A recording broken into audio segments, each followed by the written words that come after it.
¿Cómo estás? Ernesto Fares Santoscoy, me da gusto saludarte.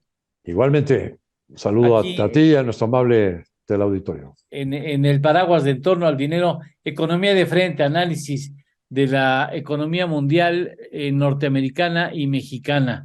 Bueno, me da mucho gusto saludarte. ¿Cómo ves las cosas en la economía mundial en general? Un ambiguo, un pequeño Sí, snack para comenzar. bien, diríamos, sobresale el impulso económico que ha manifestado en los últimos 3, 4 meses la economía norteamericana. Destaca también una tendencia de menor inflación, pero la batalla no está eh, ganada todavía. Hay todavía mucha resistencia de muchos factores a que la inflación pueda seguir bajando. Y en el caso de Europa, Reino Unido, está más clara la, la tendencia hacia una recesión, ¿no? Sí. Bien. Sí, se va acomodando ya la economía mundial, ¿verdad? Poco a poco. Pero Poco a sí, poco. sí, sí llama la atención lo sorpresiva de cómo se ha reimpulsado, ¿no? La actividad económica en Estados Unidos. A pesar, es que sabes que fue demasiado estímulo monetario y fiscal, y es como que, como esos juguetes de cuerda, ¿no? Que tú ya quieres que ya se queden quietos para que no hagan ruido, y siguen, y siguen, y siguen, porque todavía les queda cuerda, ¿no? Es más o menos lo que ha estado pasando, un buen ejemplo, ¿eh? Sí, Sí, así es. les Oye, queda, fíjate, por ejemplo, se han sí, creado 1.300.000 puestos de trabajo en 4 meses. No es sí. mucho, ¿no? La tasa de desempleo en 3,5, pues se considera pleno empleo. El incremento de salarios todavía en 4,4. Eh, se denota todavía un buen mercado interno, aunque, si lo quieres ver del lado negativo, por ejemplo, este indicador que se llama índice de gerentes de suministro, que cuando está abajo de 50 puntos implica contracción. Bueno, pues ya acumuló 5 meses y el último dato es de 46,3, muy abajo de 50 puntos. Es un indicador que ya te diría es recesión. Recesión segura. Así es. El otro indicador que puede también apoyar a que se va hacia una recesión es lo que es la curva de rendimientos de los bonos del Tesoro. Pones los distintos plazos y qué rendimientos dan los bonos a distintos plazos y resulta que está totalmente irracional, ¿no? En lugar de que te paguen más por mayor plazo, aquí está totalmente invertida la curva y te pagan más a cortos plazos, a un mes, a 3 meses, que a 10 o 20 o 30 años. ¿Eso qué indica? ¿Eso qué indica con claridad, Ernesto? Sí. Indica que hay expectativas de que las tasas de interés van a bajar en el futuro. Pero también para que se dé esa expectativa, pues intrínsecamente lo que se está expectando es que probablemente estemos en la puerta de una recesión. El 98% de los casos que se da la curva de rendimientos invertida, al final se genera la recesión. Bien, ahora, hay otro dato que quisiera traer a la mesa, que es el de permisos de construcción de casas en la Unión Americana, en Estados Unidos. Sí, Baja 8.8% en marzo, tan solo en marzo con de respecto al mes marzo de febrero, sobre febrero. sobre febrero. Pero si tú lo comparas anualmente, marzo contra marzo, marzo de este año contra el marzo del año 2022, la contracción es de 24.8%. Y si Sí, no fuera suficiente ese dato que me gustaría que tú explicaras, lleva este indicador 8 meses en retroceso.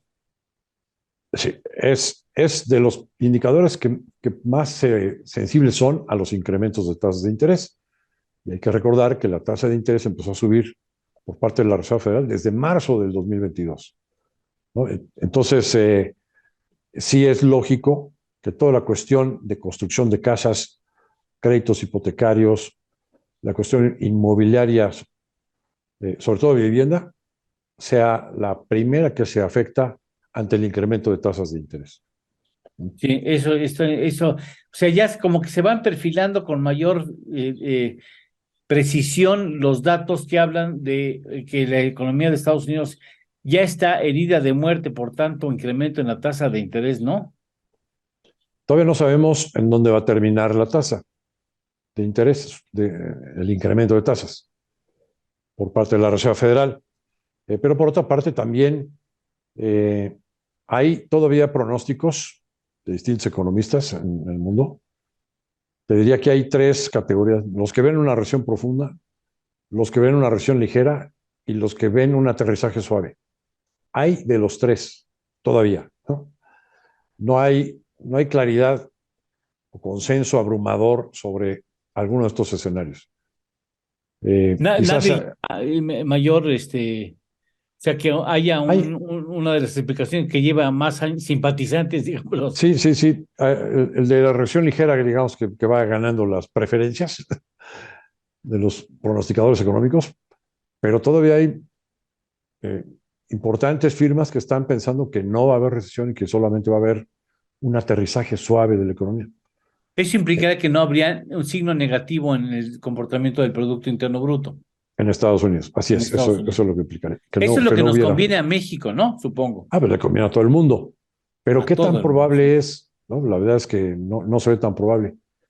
Esta semana me tocó hacer una columna donde hablábamos sobre lo que dice la teoría monetaria y lo que dice, bueno, y lo que es la realidad. Sí. ¿No? La teoría monetaria el principal exponente, Milton Friedman, en los años 50 del siglo pasado, afirmaba que cualquier inflación que haya es un fenómeno monetario, es decir, es un exceso de dinero.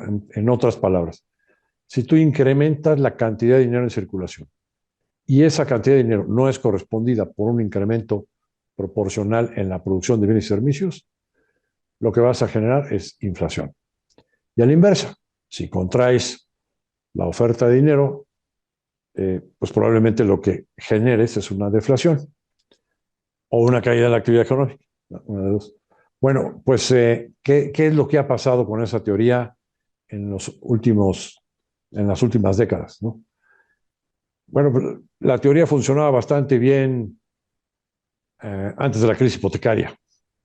Pero llega la crisis hipotecaria 2008-2009 y los bancos centrales ensayan por primera vez sus políticas monetarias extremas, donde se crea mucho dinero y se bajan las tasas en forma exagerada. Es lo que se le dice la expansión cuantitativa.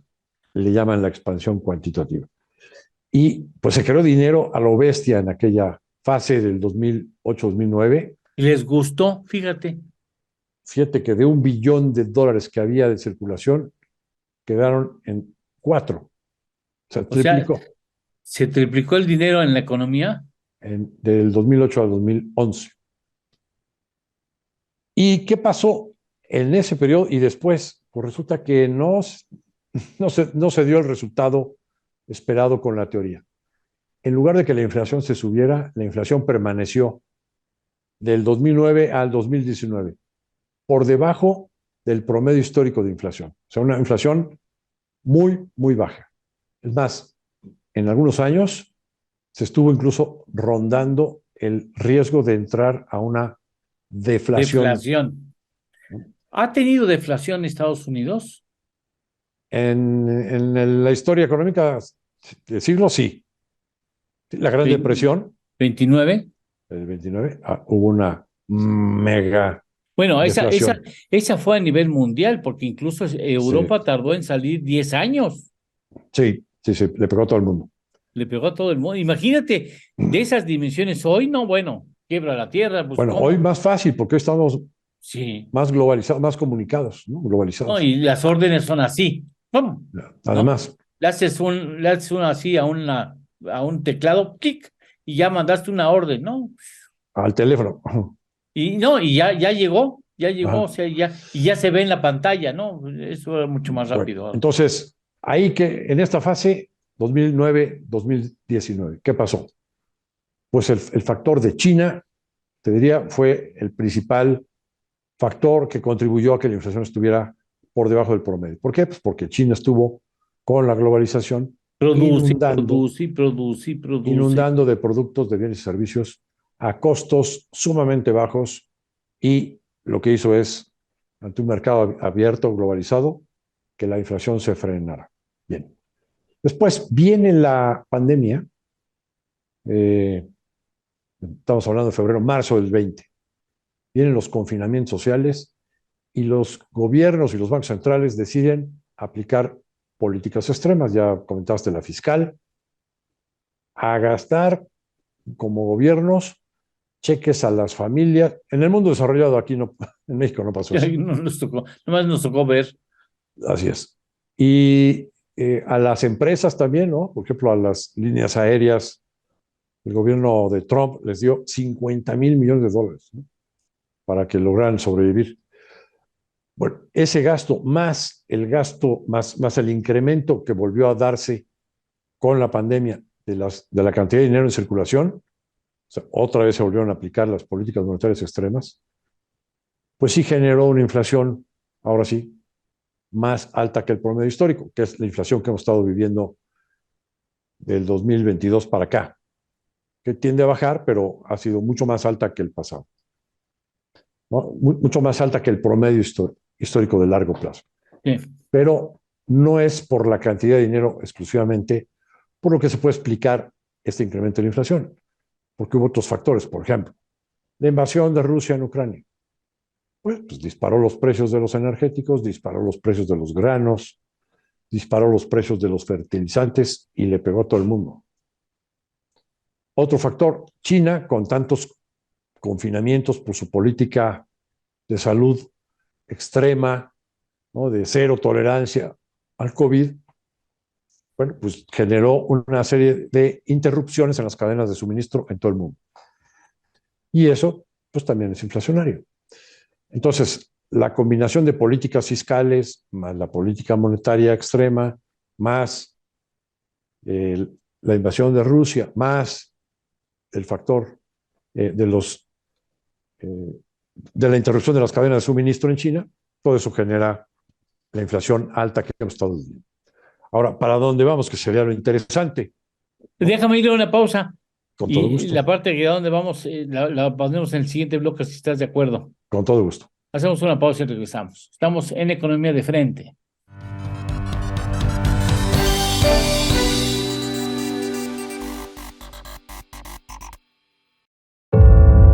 ¿Tienes en tus manos la ardua tarea de velar por tu empresa? No te preocupes, no estás solo. IDC Online es tu fiel aliado a través de sus útiles herramientas como calculadoras, indicadores financieros, salarios mínimos, formas y formularios, cuotas de seguridad social, legislación y criterios, impuestos sobre nóminas, IDC seminarios, artículos en tendencia y casos prácticos para un análisis más profundo. Incluso puedes escuchar nuestro podcast dentro del sitio. ¿Te interesa regularizarte ante el IMSS? Bueno, los interesados deben comunicar tal intención al Seguro Social Y leer diferentes artículos en las diferentes secciones que te esperan dentro de IDC Online. Secciones como Seguridad Social, Laboral, Fiscal, Contabilidad Fiscal y Finanzas. Podrás estar al día en todos los temas para mantener en orden tu empresa y todas sus áreas. IDC Online es accesible a través de todo dispositivo electrónico como computadoras, tabletas e incluso está en la palma de tu mano en tu celular. Solo ingresa a idconline.mx y comienza a navegar. Recuerda, IDC Online es tu mejor aliado.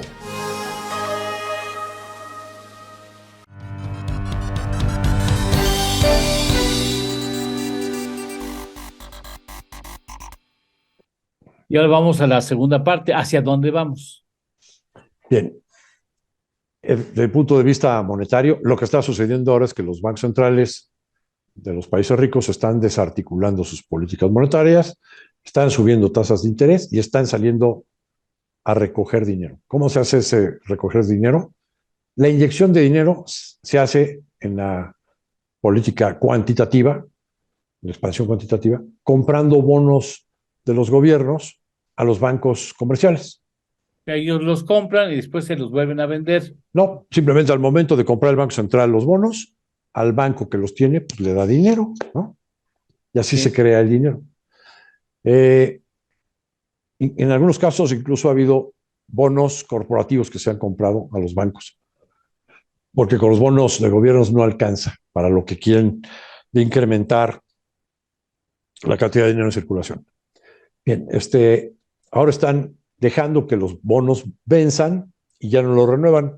El efecto es que se va disminuyendo la cantidad de dinero en circulación.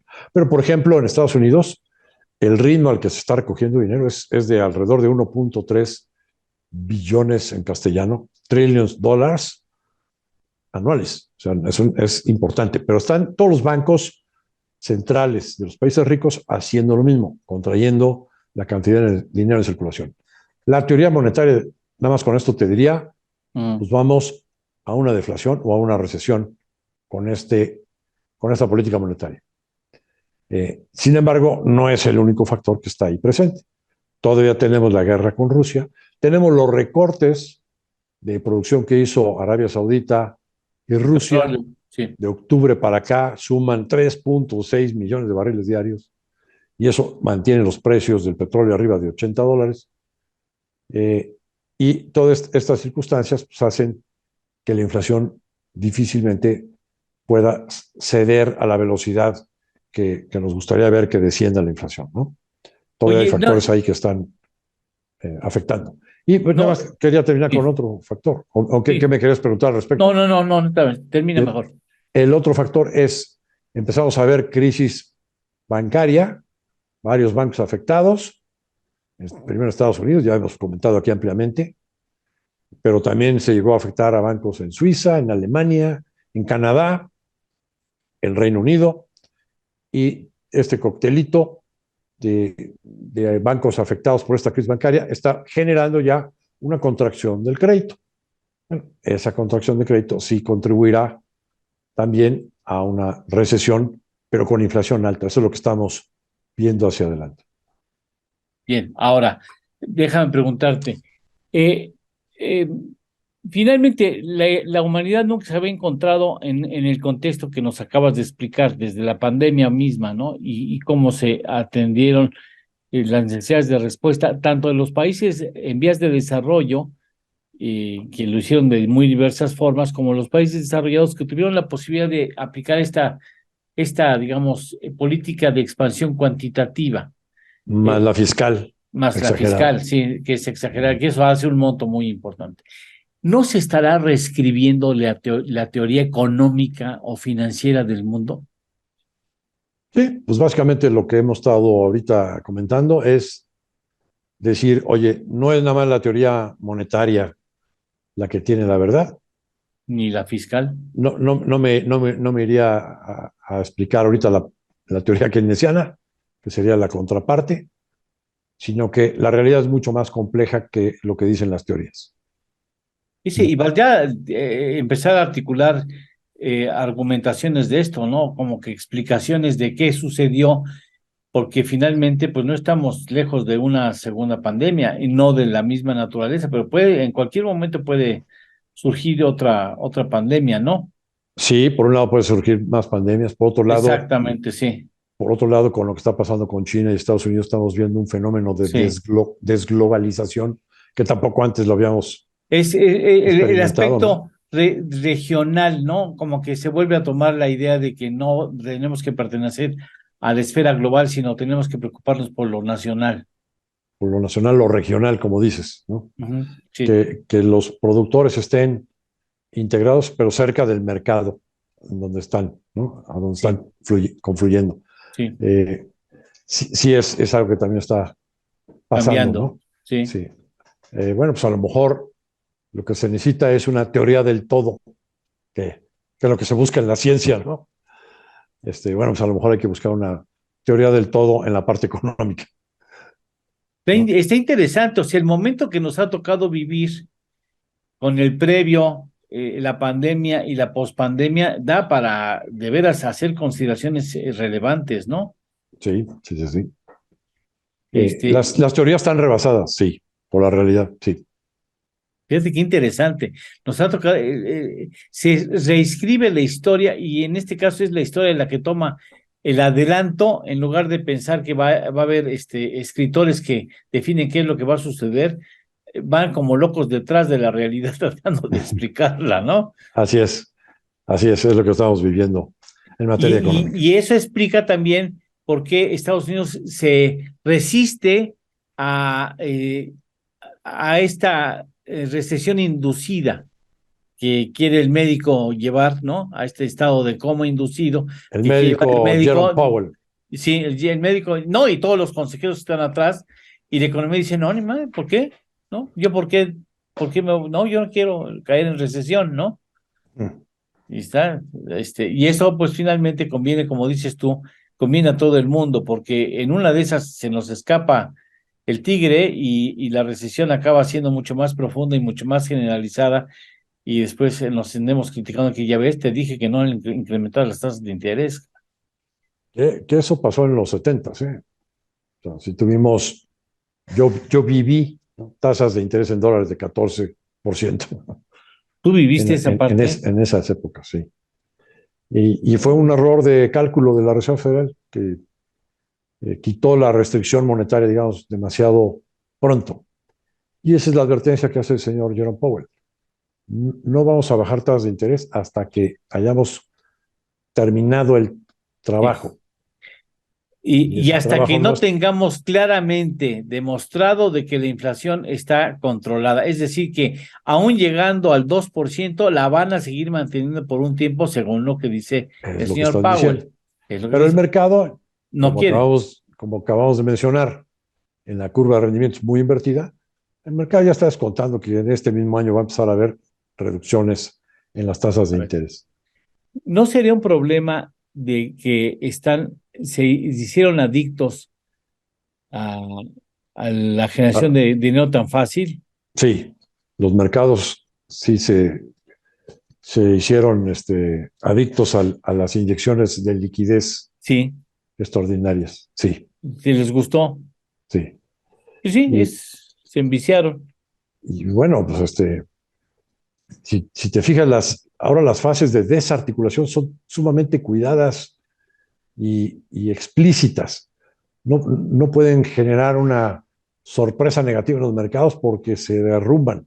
Lo que le pasó al señor Ben Bernanke, pues cuando por ahí del 2011 empezó, de repente sorprendió al mercado diciendo, ya no vamos a seguir incrementando liquidez, vamos a empezar a subir tasas ya Oh, y a reducir la cantidad de dinero. Y pum, sí generó un ajuste tremendo en los mercados. La señora Janet Yellen, sucesora de Bernanke, pues tuvo mucho cuidado en su estrategia de comunicación de no dar sorpresas que pudieran generar volatilidad en los mercados, ¿no? Tratando de ser muy explícitos y predecibles. Y todavía sí. estamos en esa fase, en esa época, digamos. Bueno, qué barbaridad. Bueno, pues entonces ahí se estamos viendo. ¿Tú cómo crees que acabe la telenovela? Creo que sí, la tasa de la Reserva Federal podría llegar al 5.50. Creo que no va a haber reducciones este año en tasa. Pero sí creo, por otro lado, que sí vamos a ver una recesión. Todos los factores que hemos platicado que se combinan nos llevan a ese escenario con mayor probabilidad de ocurrencia que lo que se tenía anteriormente. ¿Para cuándo? La vemos entre el cuarto trimestre y el primero del año entrante, ¿Y eso sí arrastra a todo el que mundo? dura 2 a 3 trimestres y se contagia en todo el mundo, sí. O sea, ese es el chiste, ¿no? Los más afectados, los más comprometidos con Estados Unidos, en este caso, indudablemente México, Canadá. China, la Sí, propia China, ¿eh? La sí, propia sí, sí. China. Sí, los de mayor afectación son los que estamos más integrados con. China sigue siendo un vendedor muy, muy importante para Estados Unidos. Sí, sí, pues es segundo, tercer Principal, lugar socio principalmente. comercial, aunque En se- venta, o sea, que le compre Estados Unidos es el principal, incluso por encima de México y Canadá. sí, China. sí, sí, sí. Ya si sumas importaciones y exportaciones, queda en tercer lugar. A veces Sí, México está en primero, a veces está Canadá en Canadá primero. muy por poquito, ¿eh? Sí. Y Y sí, también China, desde luego que se vería afectado, aunque China también tiene otros mercados donde está muy Gobierna presente, otros mercados. como es Europa, ¿no? Y Te como quiero es, preguntar, en esto, ¿qué sí. papel juega? Y lo podemos ver en el siguiente bloque. Y mira, desde hace tanto tiempo tengo ganas de preguntarte esto para que el público aprenda, al igual que yo, por supuesto, Mm. me pongo por enfrente. Es la intentona de desdolarizar a la economía global. Ahí está China, ahí está Rusia, se mete al juego en esta presión Brasil y otros países menores del área de la esfera asiática están dispuestos a hacerle un despliegue de majaderías al dólar. ¿Lo vemos después de una pausa? Con todo gusto. Gracias.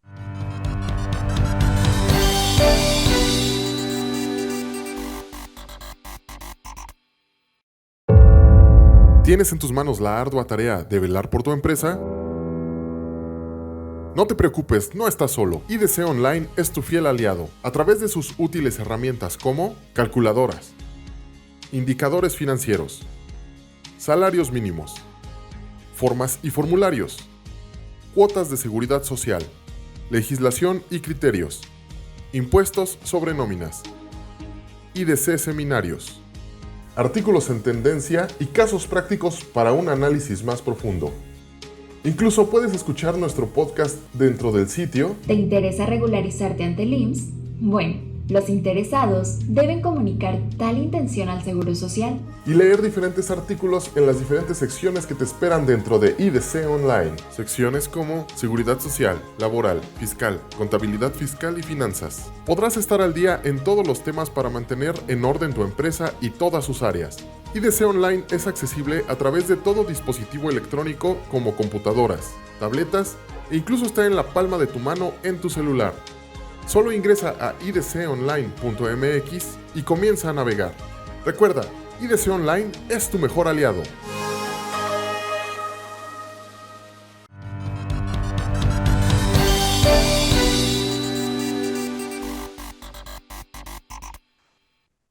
A ver, ¿se puede desdolarizar la economía global? ¿Cuál es lo encerrado en este gato? Sí. El sistema monetario que nos tocó vivir es el sistema del dólar. Dólar, dólar, ¿no? Inicialmente, al terminar la Segunda Guerra Mundial, el propio señor Keynes, ¿no? Sí. En la reunión de Bretton Woods, pues, decidieron establecer el sistema monetario del patrón dólar-oro. En el 72-73, Nixon abolió la convertibilidad del dólar en oro, y entonces a partir de entonces tenemos o vivimos en el sistema del dólar. Todas las monedas cotizan contra el dólar, y el dólar es el principal activo de reserva de los bancos centrales. ¿Sí? Es la moneda que tiene la mayor profundidad. ¿Cuál es el problema? Que los americanos se portan mal, ¿no? Pero a cada rato, ¿no? Lo vimos en la crisis hipotecaria, en crisis anteriores. ¿Cuántos años tuvieron estos déficits gemelos, déficit comercial y déficit fiscal enormes? Hoy en día la relación deuda sobre PIB en Estados Unidos es 130%, ¿no? El déficit fiscal está descontrolado, ¿no? Arriba del 5 o 6% anual sobre PIB. Bueno, pues todo eso hace que pues sí se reflexione sobre ¿y a dónde vamos a llegar? Porque resulta que con este sistema los americanos son ciudadanos de primera. Ellos sí pueden estar 130% del PIB endeudados en dólares, y como son los dueños del dólar, pues no les pasa nada. Sí. Similar está Japón, más endeudado todavía, 260% del PIB, pero deben yens, pues tampoco le pasa gran cosa, ¿no? En cambio, los países latinoamericanos, cuando recibimos créditos en dólares, en los 70s, con el embargo petrolero, los petrodólares, ¿no?, que andaban por todo el mundo, pues se prestaron con singular alegría a las economías latinoamericanas, y pues después pues, no teníamos los dólares suficientes para pagar. Todo México, ¿no?, que recibió muchos dólares por el petróleo, y al caerse el precio del petróleo, pues no tengo para pagar. Entonces, es realmente un sistema, yo te diría, que no es completo, el sistema que nos ha tocado vivir monetario. Entonces, hay países que están diciendo, pues, yo quiero que mi moneda sea la número uno, que es lo que hace China. Sí. Entonces, China está forzando a muchos de sus contrapartes a que se acepte al yuan o el renminbi como la moneda de intercambio para su comercio Sí. recíproco, ¿no? Y pues sí, lo ha llegado a imponer en varios casos, y ahí va. Sí, pero de ahí a que se convierta realmente en una moneda global con la profundidad que tiene el dólar y que realmente le compita, lo veo lejísimos. Lo mismo el euro. El euro nació en enero del 99 con una vocación de competir contra Y no ha el podido. dólar. No ha podido. ¿Por qué? Pues porque el euro es un sistema mal hecho, ¿no? Es un sistema que no tiene la integración monetaria. Todos aceptan que el euro sea la moneda, todos los integrantes del euro. Tienen el Banco Central del euro, pero no tienen la integración fiscal. Es decir, que hubiera impuestos europeos y un tesoro europeo en lugar de ministerios de finanzas o secretarías de Hacienda en cada país, ¿no? Y difícilmente van a aceptar los europeos que se dé esa integración fiscal, porque entonces eso ya te llevaría a, bueno, pues ya mejor, si ya tenemos integración monetaria e integración fiscal, pues ya somos un solo país, ya tenemos Parlamento Europeo, ya no nos falta que haya un solo jefe de gobierno y de Estado, ¿no? Entonces, no se ve fácil, entonces es un sistema imperfecto que pues difícilmente podrá sustituir al dólar. ¿Qué es lo que sí puede hacer que una moneda sustituya al dólar? Una tercera guerra mundial, ¿no? Que la pierde Estados Unidos. Y que la pierda Estados Unidos. Ahí sí, por imposición, se puede poner otro esquema. Lo ideal que sería que hubiera una moneda universal, que no fuera de nadie, fuera de todos y no fuera de nadie. Eso sería lo ideal. Estamos, Sí por las se puede. circunstancias geopolíticas, ¿Se puede pensar en eso? se podría. O sea, teóricamente sí hay Sí, nada más que sentido. No. pragmáticamente, a ver, pues que los No, americanos van a consentir perder su no, ventaja no, que tienen contra el mundo. no. Pues No, por supuesto que no. No, pues van a decir, si nosotros ganamos la Guerra Fría, ¿cómo? ¿No? ganamos la Segunda Guerra Mundial y ganamos la Guerra Fría. Así es. Sí, entonces van a decir, digo, como tú bien lo señalas, solamente en el reconocimiento de que perdí la justa, de que perdí el juego, la partida, pues entonces, pues ahora sí, que el ganador decida, ¿no? Así es. Cosa que quién sabe si va a haber alguien que gane después de una guerra nuclear, tercera, ¿no? Se me hace verdaderamente absurdo. Nadie gana. Ya. Nadie gana, sí, es perder, perder, perder. Pero bueno, Así es. no sé, es interesante todo lo que nos has explicado a lo largo del programa. En todo caso, bueno, Vamos sí, a la economía de México. sí, por supuesto. ¿Cómo ves la economía de México? Bien. Se han estado haciendo revisiones de distintas fuentes al alza del crecimiento económico. Por ejemplo, salió hace poco el Fondo Monetario Internacional, ¿no? En 1.8. Salió una encuesta también de Citibanamex, Sí, y otra que hizo el IMEF entre distintos economistas, y sí, todos andan entre el 1,5 al 1.9. sí, Por allá anda el consenso. ¿Qué es lo que vemos en Bolsa América? El INEGI publicó esta semana su indicador oportuno para febrero y marzo, para el IGAE, que es el PIB mensual, de febrero y marzo. Ya conocemos el de enero, 3.8, y hay estimaciones que da INEGI en este indicador oportuno de 3.8 para el mes de febrero y arriba de 4% para el mes de marzo. Con eso, el trimestre se ve de 3.9% anual el PIB del primer trimestre, es lo que el promedio de los IGAES estimados por INEGI te da. Bien. con nuestro indicador anticipado, nuestros indicadores anticipados, uno que se llama IBAM, que es más certero porque se produce días después, ¿no? 30 días después de que terminó el mes. Con ese IBAM, para febrero estamos estimando un crecimiento del 2.8 en lugar del 3.8 que está estimando INEGI. O sea, somos ahí una estimación más conservadora. Pero para marzo, Sí. el INEGI ve 4 y nosotros vemos que puede ser hasta arriba de 5. Y entonces, el promedio que nos da el PIB del primer trimestre podría ser 4.2. INEGI plantea 3.9. ¿No? Entonces, bueno, ya lo ves, no está tan alejado uno del otro, unas cuantas décimas de diferencia. Pero ese nivel de crecimiento no estaba anticipado por nadie. Hace 3, 4 meses. No. Por nadie. Es sorprendente. ¿Cómo podemos explicarlo?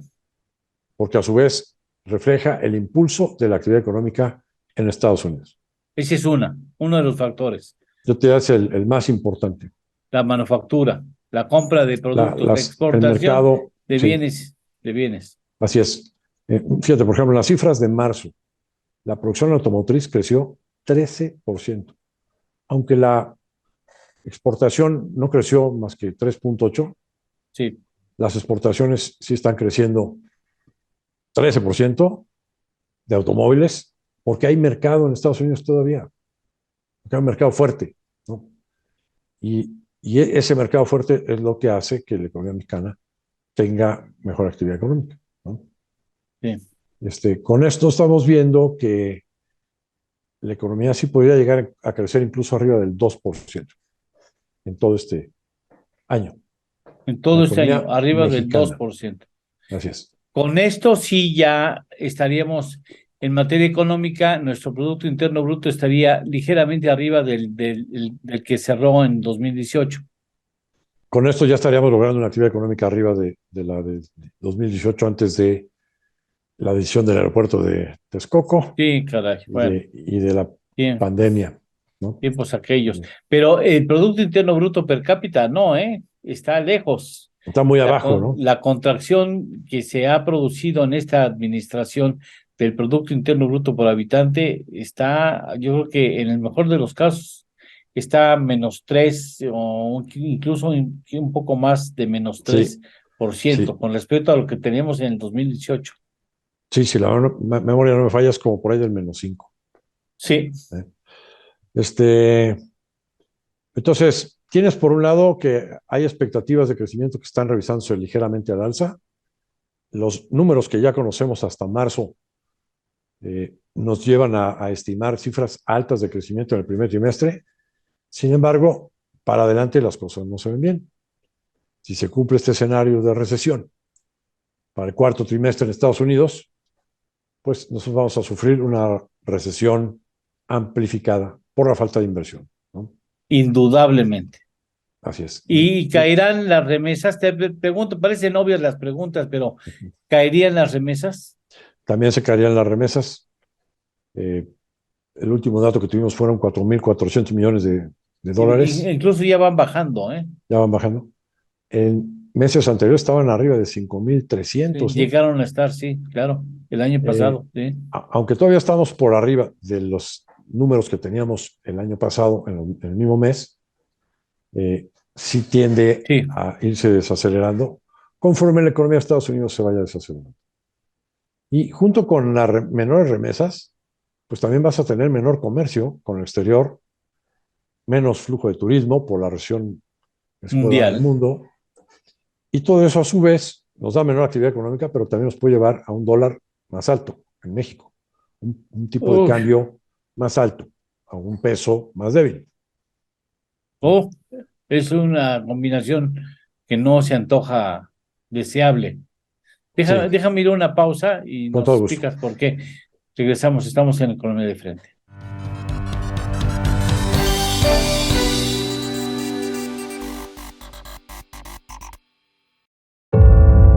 ¿Tienes en tus manos la ardua tarea de velar por tu empresa? No te preocupes, no estás solo. IDC Online es tu fiel aliado a través de sus útiles herramientas como calculadoras, indicadores financieros, salarios mínimos, formas y formularios, cuotas de seguridad social, legislación y criterios, impuestos sobre nóminas, IDC seminarios, artículos en tendencia y casos prácticos para un análisis más profundo. Incluso puedes escuchar nuestro podcast dentro del sitio. ¿Te interesa regularizarte ante el IMSS? Bueno, los interesados deben comunicar tal intención al Seguro Social. Y leer diferentes artículos en las diferentes secciones que te esperan dentro de IDC Online. Secciones como Seguridad Social, Laboral, Fiscal, Contabilidad Fiscal y Finanzas. Podrás estar al día en todos los temas para mantener en orden tu empresa y todas sus áreas. IDC Online es accesible a través de todo dispositivo electrónico como computadoras, tabletas e incluso está en la palma de tu mano en tu celular. Solo ingresa a idconline.mx y comienza a navegar. Recuerda, IDC Online es tu mejor aliado.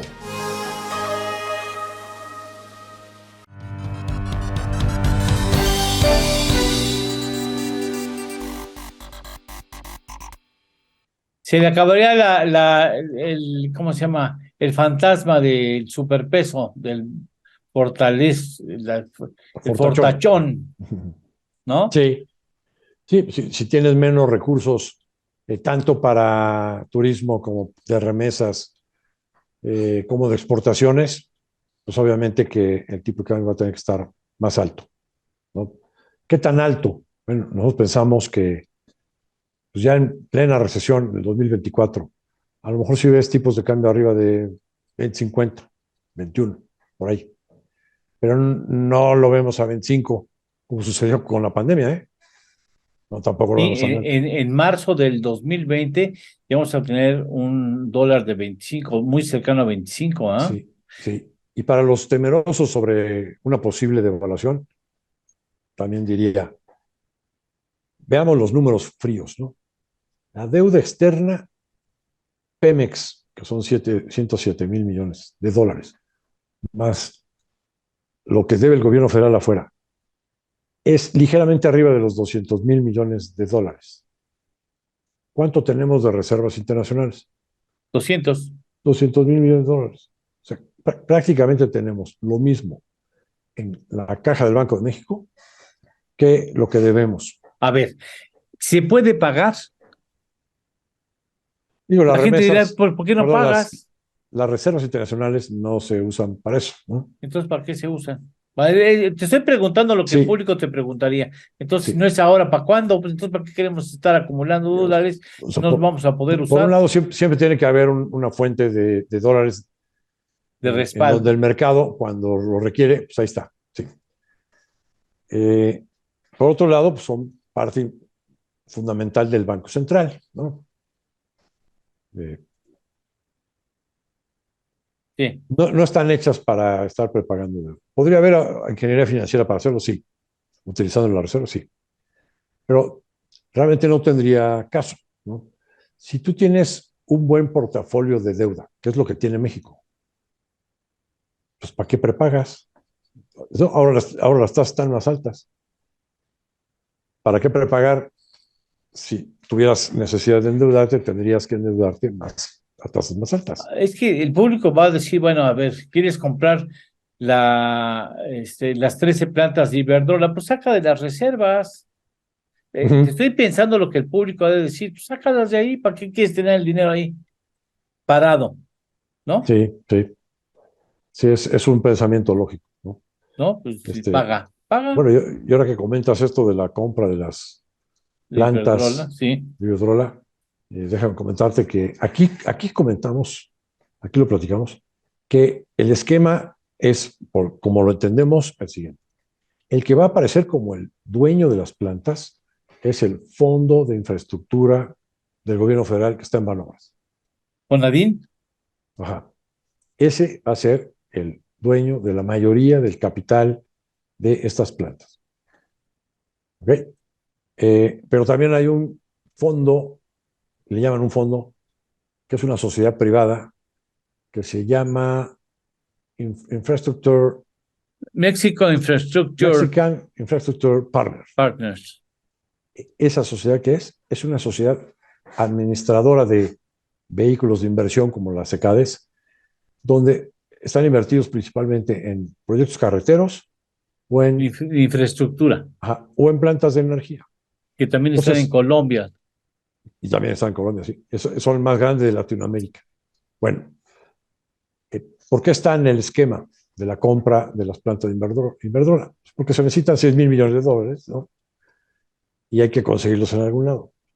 Hay una reglita no escrita que dice que yo como inversionista no le pongo un peso a un proyecto si quien me lo trae y lo va a dirigir es su primera vez en un proyecto así. Bueno, esa reglita está por todos lados. Entonces, me parece que por eso está este fondo ahí en medio. Pero también parece ser que este fondo fue el de la idea. Fue el que convenció a ambos lados. No me digas. Y es el encargado de conseguir el dinero. Oh, mira. ¿No? Qué cómodo. Da la respuesta y hasta la llave para abrir la puerta.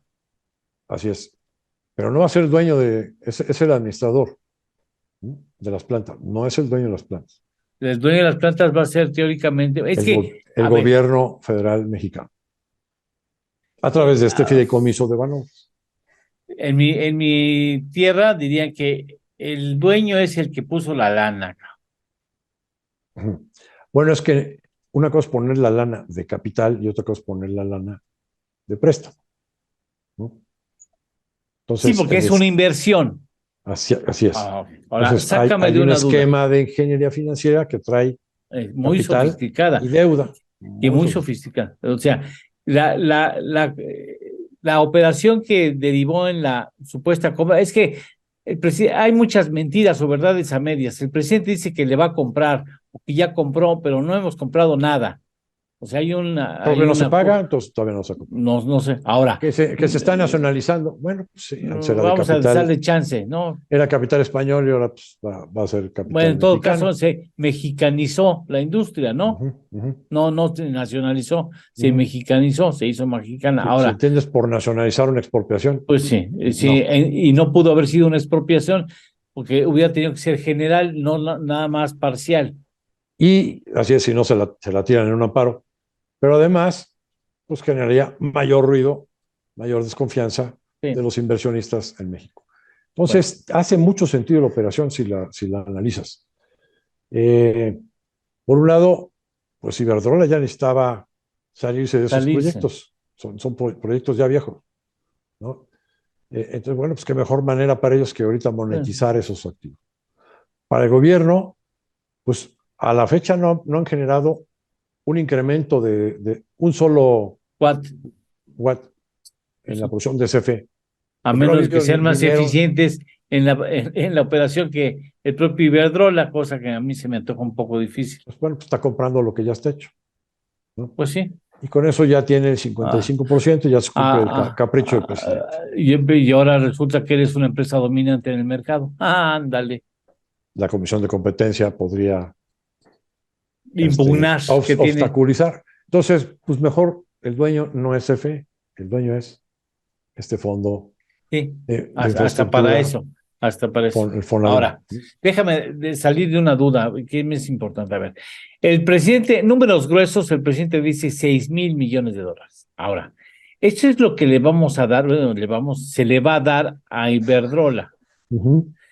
Pero atrás de esos 6,000 hay préstamos, hay inversiones de particulares, incluso dicen por ahí algunos bancos o las Afores o empresas grandes o bancos grandes. Porque es mucho dinero. O entre todos, sí, dicen, nosotros le metemos. Ahora, todos estos que le van a meter no van a decir nada más de cuates, no, ahí te prestes salario unos 10 años o 12 años de cuates, no, de cuates no, tú me das un interés por un préstamo que te estoy haciendo. Todos requieren un buen rendimiento. Bueno, entonces que a mí no me costó $6,000 millones. Al país no le costó 6,000. Le costó 6,000 más los intereses que tendrá que comprometerse a pagar en el transcurso del tiempo de las operaciones financieras. Es correcto, sí. Así es. ¿No? O sea. Así es. Pero digamos, para los que dicen, no, es que está inflado el precio. Posiblemente no. No, Ni tampoco son chatarra, tampoco son plan chatarra, no, tampoco. estaban en Este, funcionamiento. eh, digamos que yo veo que es una alternativa contra la expropiación, mucho mejor y que está bastante bien planteada, me parece. Ahora, ¿le van a seguir? Sí, sí, sí, no les queda otra. No, o sea, me refiero, ¿le van a comprar las plantas a Más, los otros particulares que quedan? pues tampoco le veo el caso. Pues quién sabe, ya si vas a A no ser mexicanizar, que en la mexicaniza mañanera bien. de lunes el presidente diga, no, ya no quiero el 55 de la producción de CFE, Quiero quiero todo, el 80. quiero Pero bueno, todo. Y si sé, no, bueno, Alberto, a saber, finalmente es una operación. Lo que sí sé es que por ser una operación sofisticada en su arquitectura, juega a favor de esa operación la ley del mercado de valores que permite secrecía, secreto, en muchas de las partes de esa estrategia. O sea, sabrán quiénes están solamente los que hayan pagado el boleto para entrar. este, del lado privado, ¿qué más da quiénes estén? ¿No? Yo imagino que los que van a estar son afores, inversionistas Banorte, institucionales de afuera y de adentro, con, Inbursa. con crédito, con crédito va a haber varios bancos, así es, los bancos grandes sobre todo, ¿no? Pero al final de cuentas, el capital, como lo prometió o lo mencionó el secretario de Hacienda, Rogelio Ramírez de la No es O, deuda. el capital va de las plantas estas, o sea, el dueño del capital va a ser este fondo del gobierno federal. Pues Ernesto, ha sido un placer compartir contigo momentos de reflexión económica. Muchas gracias. Al contrario, gracias a ustedes, que tengan excelente semana, que Dios los bendiga. Muchas gracias, gracias. Hasta luego. Hasta luego, gracias. Hasta aquí, Economía de Frente, bajo el cobijo de Entorno del Dinero. Gracias, hasta la próxima semana.